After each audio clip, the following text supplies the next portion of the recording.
oui, la limite, elle existe, mais elle va peut-être pas être la même d'un enfant à un autre, en fonction de l'âge, et puis en fonction de l'enfant. On n'a pas tous le même comportement par rapport aux écrans.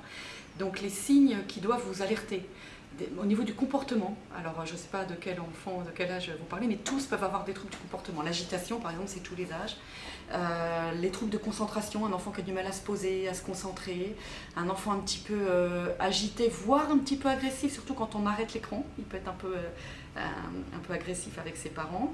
Il peut y avoir un trouble des apprentissages à l'école, qui peut toucher toutes les matières. Ça peut être un trouble du langage, une difficulté à apprendre à lire, à écrire, avec les mathématiques. Ça peut vraiment être un trouble des apprentissages. Ça peut être des enfants, donc un retard de langage ou un langage inadapté. Des enfants qui ont du mal aussi dans les échanges sociaux.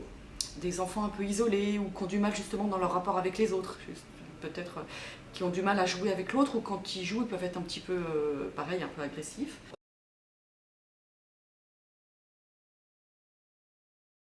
Comment savoir s'il y a un petit quelque chose qui m'inquiète chez mon enfant ou un gros quelque chose, savoir si c'est lié aux écrans. La seule façon de le savoir, c'est de les arrêter.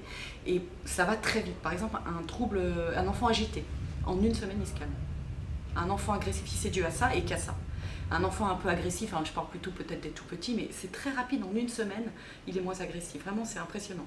Un trouble du langage, ça va mettre un petit peu plus de temps, mais c'est vraiment la seule façon de savoir si c'est lié aux écrans et c'est de les arrêter. Le mieux, c'est de les arrêter au moins un moment, quitte pour un enfant plus de 6 ans à remettre un peu d'écran parce qu'il a droit à un peu d'écran, après avoir fait cette période de sevrage. Pour un tout petit qui a des troubles importants, il faut complètement arrêter. Et là, la question est de savoir est-ce qu'on peut lui remettre et quand, ça va dépendre des enfants. Il y a des enfants, dès qu'on remet un peu d'écran au bout de 3 mois, ils retombent dans les mêmes troubles, comme s'il y avait une rechute. Et puis d'autres, on se rend compte qu'on peut lui remettre un petit dessin animé, 20 minutes par jour, etc. Donc on voit que c'est vraiment une histoire aussi individuelle.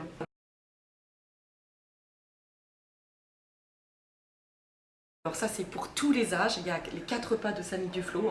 Il faut pas d'écran le matin avant l'école. On expliquera à la conférence pourquoi. Pas à table, pas le soir avant de s'endormir. Et là, c'est un lieu, c'est pas dans la chambre tout seul. Ça, c'est très important. Et puis, donc on dit 0 écran de 0 à 3 ans ou presque 0, les gens ne sont pas d'accord. De 3 ans à 11 ans, il y a plusieurs recommandations, mais celle qui me convient pas mal, mais c'est difficile à faire, c'est 0 écran en semaine, les jours d'école. Et puis, il a le droit à regarder un film avec sa famille le samedi et faire 2 parties de jeux vidéo le dimanche, du moment que c'est un jeu adapté à son âge, on va parler des âges, et puis que c'est raisonnable. Voilà, par exemple, il peut faire 2 parties de jeux vidéo, ça fait 1 heure, si possible pas tout seul, voilà.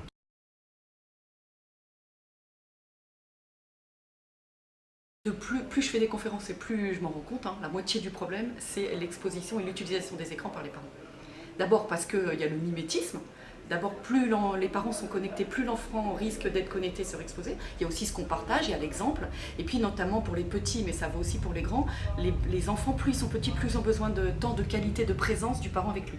Donc si, on va le dire là, vous allez voir le nombre d'heures qu'un adulte passe pas en moyenne sur son écran, plus il est sur l'écran, c'est du temps volé avec son enfant, et qui est capital notamment pour le tout petit, pour son développement.